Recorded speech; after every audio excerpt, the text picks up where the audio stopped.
Hi hello నమస్తే అండి, welcome back to Ammulu from Konaseema. ఇప్పుడు నేను మిల్లెట్స్తో జావ తయారు చేస్తున్నాను.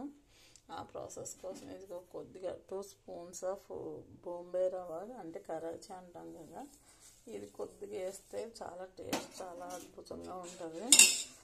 నెక్స్ట్ వచ్చేసి కల్లుప్పు. నేను కల్లుప్పే వాడుతున్నానండి. చూడండి, కాకినాడది కదా, చాలా బాగుంటుంది, తెల్లగా ప్యూర్గా. ఇది కల్లుప్పు నాకు అంచనా ప్రకారం వేసేస్తాను. 1.5 స్పూన్ 1 స్పూన్ తక్కువే, సో వేస్తానండి. ఇప్పుడు మనం